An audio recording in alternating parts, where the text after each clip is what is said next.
The Stalingrad of the East? I thought Stalingrad was east. Huh? Way, way more east, but same idea. Yeah, oh, no, I never heard of it. Okay, yep. June 4th, 1943. You're at war. You're in high command. Some of you want to launch a major offensive against an enemy nation. Some of you want to take some other small ground and then just launch aerial attacks on that enemy nation. So what do? Well, if you're the Allies in 1943, you set up two separate, fully staffed headquarters to create full operational plans for both, and then later on you'll decide. Maybe.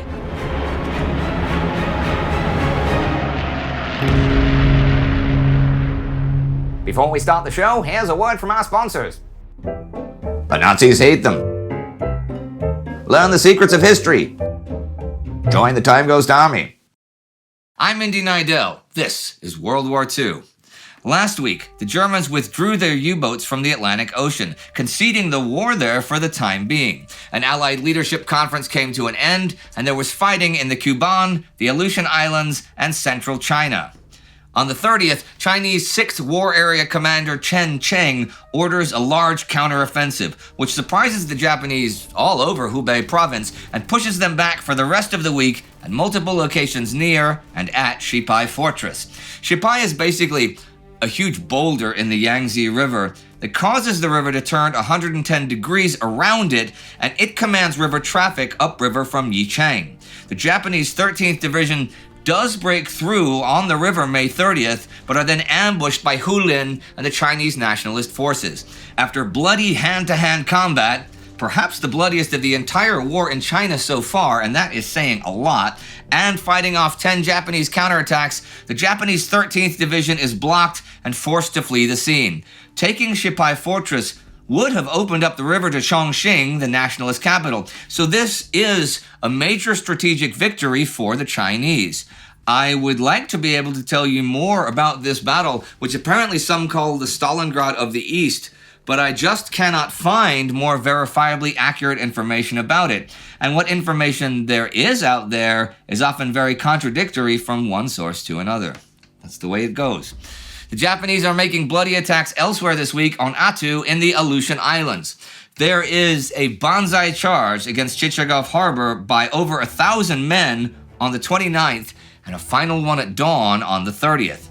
If the Americans needed any explanation of the Bushido-inspired fanaticism of their enemy, they found it on one of the bodies. A soldier had written before his final charge, "I will become a deity with a smile in the heavenly fog. I am only waiting for the day of death." By the end of the 30th, Attu Island is under American control once again. The Japanese have 2,350 killed in the fighting here, including mass suicide by hand grenade, and just 28 wounded Japanese have been captured. The Americans lose 600 dead and 1,200 wounded for what is really not a very important position. The Japanese have by now decided to evacuate nearby Kiska Island as well, since they can't really defend it any longer, and a first try with submarines to break the American blockade and supply it does not succeed. As for other active fighting this week, the Battle of Moldavanskoye continues in the Kuban. Soviet attacks the 28th and 29th fail to make any progress, and on the 30th, the Soviets shift to defense on the ground, but the fighting continues in the skies. Actually, Soviet IL-2s attacking the German 97th Jager Division command post kill Generalmajor Ernst Rupp the 30th, but with the respite on the ground, Gruppe Angelis begins preparing a counterattack to eliminate the Soviet salient around Gorishny. This goes off the 31st, but after hours of attacking, the Axis forces cannot retake their original lines and call it off. Andrei Grechko still has his Soviet 56th Army make more attacks June 1st and 2nd, but they don't make any advances either. So Ivan Petrov's first offensive as overall front commander comes to an end, making only minor gains overall. In a post-battle report to Stavka, Petrov harshly criticized the performance of Soviet infantry and artillery in the offensive, particularly the inability to consolidate on an objective and establish communications with fire support before the inevitable German counterattack. He also criticized Soviet tactical level command and control, but said nothing about Grechko's mistakes. We saw last week Grechko's refusal or inability to adapt to a changing but promising situation on the ground. Grechko will also write post-war that the Luftwaffe sent 600 bombers over the battlefield in 20 minutes, and that's what stopped his offensive back on the 26th. However, Grechko's account is patently false, both on the scale of the Luftwaffe intervention and its effects. Flieger Corps 1 failed to stop Grechko's attack. It was the mines that disabled the armor and his own faulty battle plan. Speaking of adapting to changing situations, this is an interesting quote about the war in North Africa, which ended in disaster for the Axis a few weeks ago. On only one point did the Germans learn something from the disaster. Between October 1942 and June 1943, they lost 1,419 transport planes. They now established an air transport command for the first time in the war.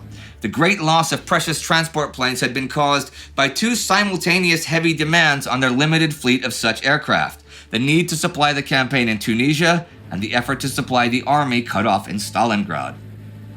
So, between Tunisia and the Battle of the Atlantic, from where I said German U-boats were withdrawn last week, Germany's strategic situation has really declined recently. By now, as June begins, Operation Citadel looks to Adolf Hitler like his only shot to win a headline-grabbing fight in 1943. That operation is the planned pincer attack against the Kursk salient, set to go off June 12th. However, the weather did not cooperate, as the spring rains lasted until May 31st, further slowing down the German buildup for the offensive. When June arrived, Hitler alternated between confidence and uncertainty about Citadel, but would not cancel the operation since he was desperate for some kind of victory. Instead, he delayed the operation further so that more Tigers and the much-awaited Panthers could join Manstein's command. Tigers and Panthers are tanks, and Erich von Manstein is commanding the southern pincer of that future attack. As for the Soviets, while liberating Stalingrad, most of the Caucasus, and much of the Donbass were fantastic, morale-boosting achievements, Manstein's late-winter counteroffensive and the Axis recapture of Kharkov were a rude awakening that after a disastrous winter, the Germans could still pull themselves together, and the road ahead was going to be bumpy, whatever the case.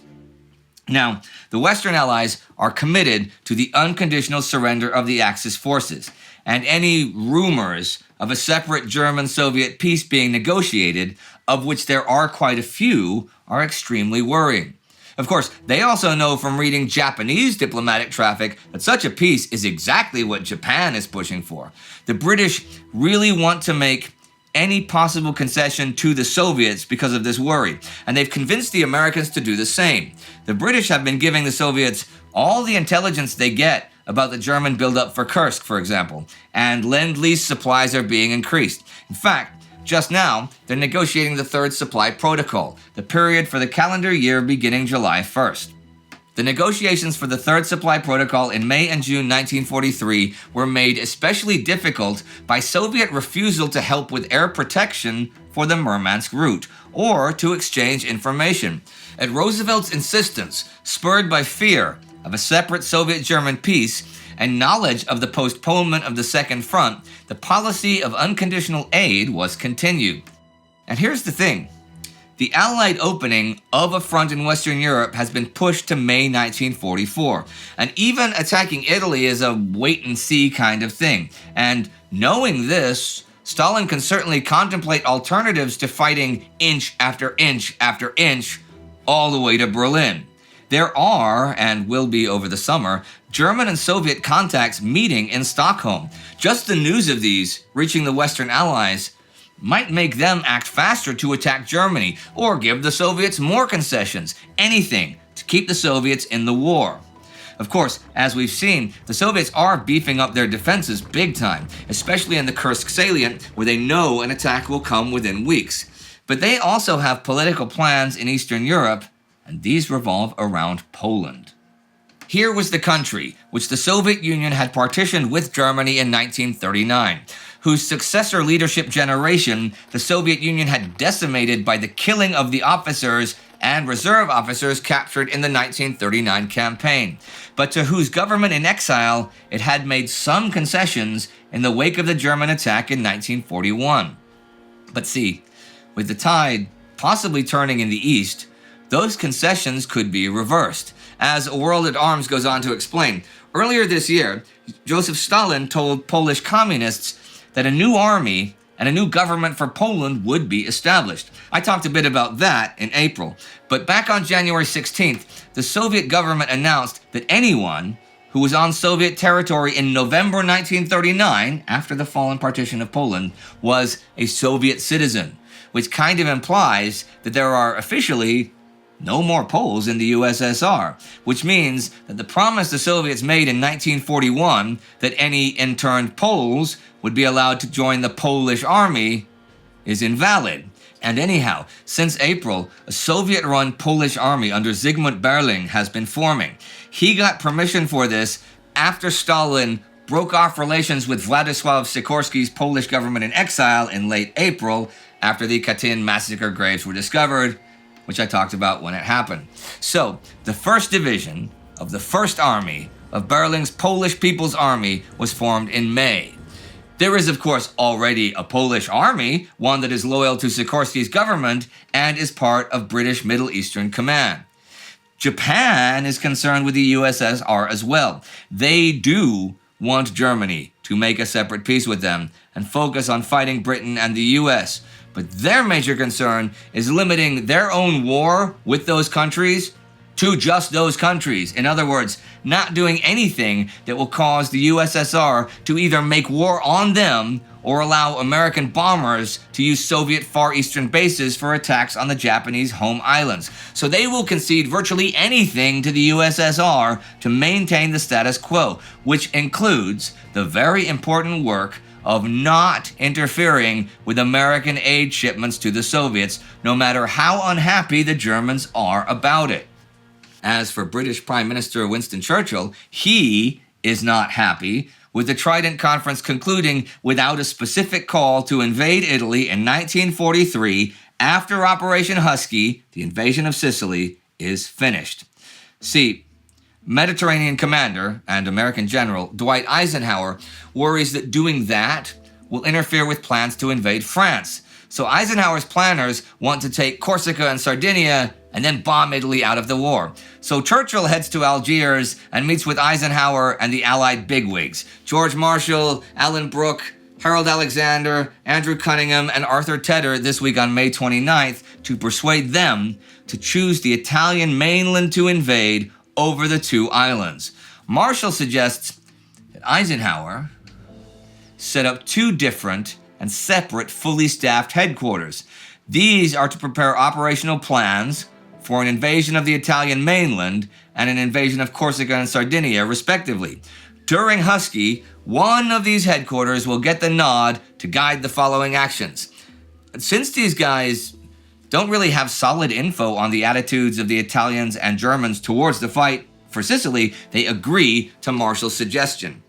In effect, Churchill's anxiety for a timely invasion of Italy gave way in the face of situational logic. General Eisenhower demonstrated that there were only three likely scenarios involving Italy, namely, 1. An immediate collapse of enemy resistance on Sicily, in which event the Allies should shift the assault to the mainland with dispatch. 2. Stubborn and prolonged enemy resistance on Sicily, a development that would result in no Allied forces being available for an operation against Italy anytime soon. And 3. Strong enemy resistance on Sicily, nevertheless overcome by the Allies with relative speed, a situation whose details were so unpredictable that no advanced planning could be made. Churchill could see quite clearly now that only the first of these gives a possibility of a quick Allied strike on Italy. And what are the odds of that scenario really happening when there are plenty of Germans on Sicily? And while you mull that over, here are two notes to end the week. On the 29th, The RAF bombing of Wuppertal with incendiary bombs creates a firestorm. This is a conflagration which attains such intensity that it creates and sustains its own wind system. A fire with its own storm force winds from every point of the compass towards the storm center, where the air is heated and then ascends. And on June 3rd, Charles de Gaulle and Henri Giraud agree to the members of a French Committee of National Liberation. Those two are joint presidents. René Massilly, Jean Monnet, and André Philippe are the other members of the committee, which the British, United States, and Soviet governments then recognized as a de facto government. The great issue which underlay the cleavage, whether to overlook or to punish the earlier identification with the Vichy regime of most of Giraud's associates, would continue to divide the Frenchmen, but they could begin to work together. And that is this week of the war, with fighting ending in China, the Aleutians, and the Kuban, plans, and more plans for the future. I said this earlier today. The Allied opening of a front in Western Europe has been pushed to May 1944, and even attacking Italy after Sicily is a wait-and-see kind of thing, and knowing this, Stalin can certainly contemplate alternatives. You may be wondering when Stalin learns this, since I said last week that George Marshall got the unenviable task of telling him. Well, Stalin officially gets the word today, June 4th, 1943. The cross-channel invasion that was to take place in August or September this year has been postponed to May 1944. This does have a serious effect on Stalin, and he will write next week in his reply that it creates exceptional difficulties for the Soviet Union and leaves the Soviet army, which is fighting not only for its country but also for its allies, to do the job alone, almost single-handed. He and Churchill have been exchanging pretty acid correspondence over the past few weeks, and that will continue. And he has been clear that, though he once endorsed it, Operation Husky is completely inadequate as a substitute for operations across the Channel.